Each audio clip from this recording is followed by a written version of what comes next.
Okay, this second half of the lesson is all about the finance side of it, and it used to be a much longer lesson because it included all sorts of bits about budgeting and break-even analysis and lots of exercises on break-even analysis.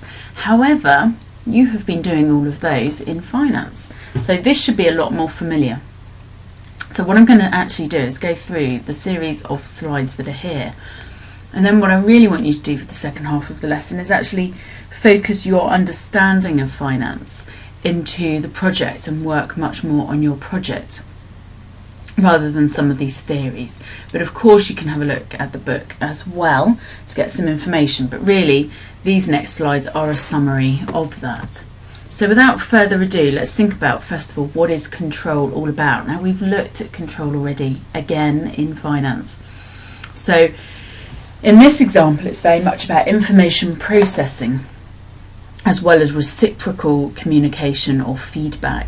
So it's about controlling the costs and controlling the elements of the event, but also making sure that the information is shared with others and that you get appropriate feedback from all of those stakeholders involved.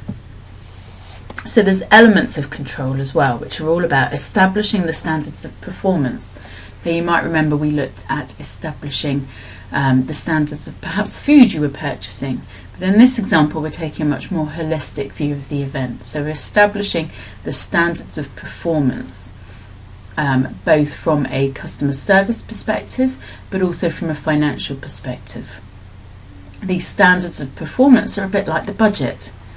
From that, we're then going to identify any deviations from those standards of performance, and finally look at correcting those deviations. So very much a budget model. Here's the budget, what are the deviations, and how are we going to correct those deviations and understand why they occurred. Hicks and Gullett suggest looking at it from three types of controls. So looking at predictive control, anticipating and identifying the problems before they occur. The concurrent control, so looking at deviation from standards as they occur, and then looking at historic controls, which are the organisational controls and analysis of any major deviations along the way. So that is another alternative way at considering control. Predictive, concurrent and historic. And then we've got our points for comparison, which again we've mentioned before. We talk about benchmarks or milestones, or looking at identifying deliverables, as they might also be called. I'm more familiar with the terms benchmark, less so with milestones and less so the idea of deliverables, but they sit within that. And then we've got our control process. So we've got our grand plan that should be coming together well by now. And we've actually got the organising of the event. And all of that is feeding into the actual event. But what this diagram is trying to say is that during the planning stage and the organising stage, you can compare the plan to the organising. And this is our predictive controls. As we move towards the event, those controls become more concurrent.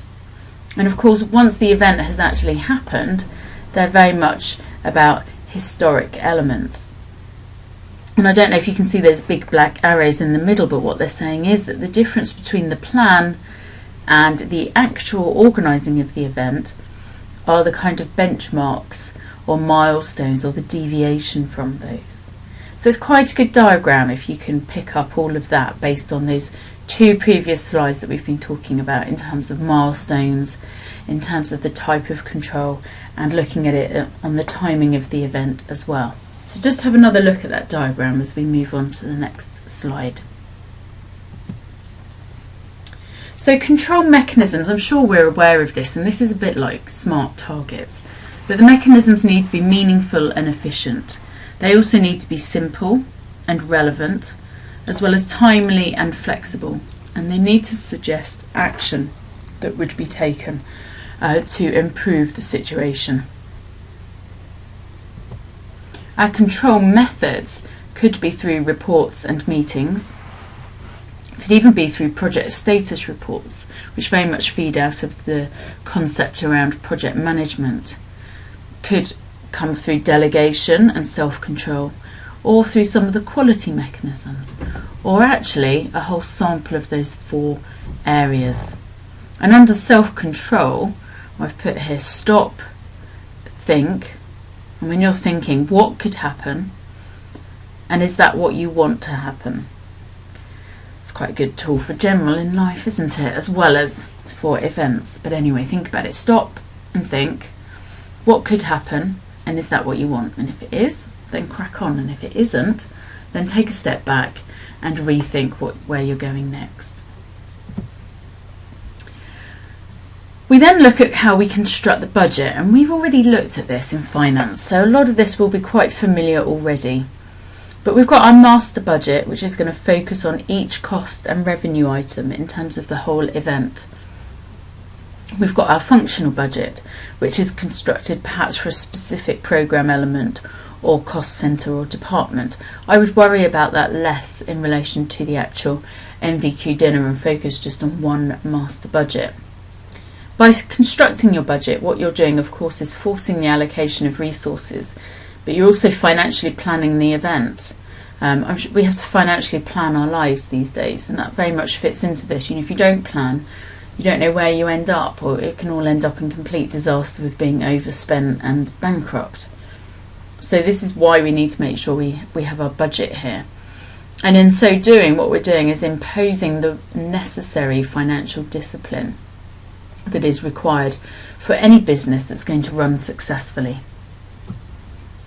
And so how does that all fit in with the budget process? Well, here we are. We're trying to establish what is the economic environment. So what's the current environment that we're in? Well, it's probably one that is all about saving and being careful, isn't it? But we need to identify the budget guidelines. And if you don't feel you have enough information, then do come back to me and we can go back to the organiser of the event, Jamie, and get some more information. We want to identify and estimate the different cost areas and revenue sources, so you need to be really accurate here, and then prepare your draft budget. You're going to submit that as actually part of the assignment, but normally you'd submit a draft budget that goes to a sort of committee for some approval, and then they will come back to you with their evaluation and some expectation that you make amendments and put in some control points as well. There's 3 levels to the budget. If you want to look at it in more detail, I'm going to flick through these quite quickly because this is not something we use a lot, but I think it's just about awareness. You've got your generic budget, which is the first level, and in many ways this is the master budget. This is the top level, big summary, not a huge amount of detail. When we move down to the second level though, what we do is we split out each of those costs into smaller sections, which you can see here, and this is a really good illustration. The third level then actually looks at it from a different perspective. This actually looks at the sort of income and breaking down the income from the event as well. So bear that in mind. As I say, we're not going to use it a huge amount. I'm not expecting to see it as part of the assignment, but I do want you just to think about those 3 levels. And here's some tips on thinking about how you might reduce costs. If you've gone over budget, well, what about publicity? Could you reduce this? Or the volume of it, or where you're advertising? Think about the equipment and suppliers as well. Shop around to make sure you're getting the best deal. What about some in-kind gifts, some cross-promotional advantages? That kind of concept of you scratch my back, I'll scratch yours. Plus hiring charges, perhaps you can reduce some of those costs by looking at more work at a later date. So if you're hiring equipment, you might say, well, I've got this event now, but I'm going to have a few more in the coming months. Can we come to a deal? Can we reduce this cost? So bargain and negotiate. And where appropriate, prioritise your cost centres. What are the most essential costs here, and what do you really need to cut back on? And can you get some volunteers to help with the event that might reduce the staffing costs? We've got revenue. I've got to take that in there, I know. I think you'll love it. But if you go to a event or concert like that, what you'll find is it's not just the ticket sales. If you look at that poster, you'll see they're sponsored by Samsung as well. So that will reduce a vast amount of their costs. And Samsung get their name out there. There's merchandising. Goodness me, those shops that are everywhere selling t-shirts and goodness knows what at ridiculous prices. And even I wasn't conned by a Gary Barlow poster from that. Of course, there are supplementary merchandising at the end of it. I mean, there's DVDs and there's CDs and there's calendars and goodness knows what that come out of it.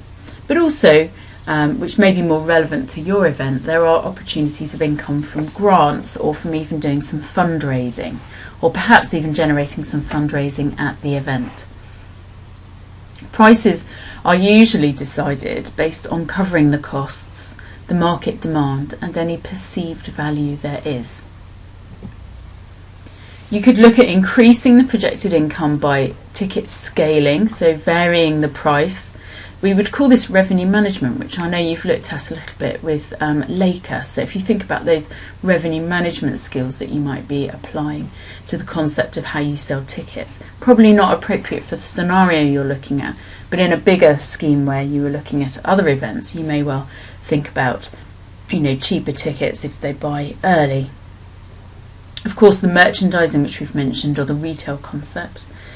Any kind of bartering or in-kind support that you can get. Maybe if you were televising, there'd be broadcast rights, sponsorship leverage, and any special features like raffles or auctions that you might want to do.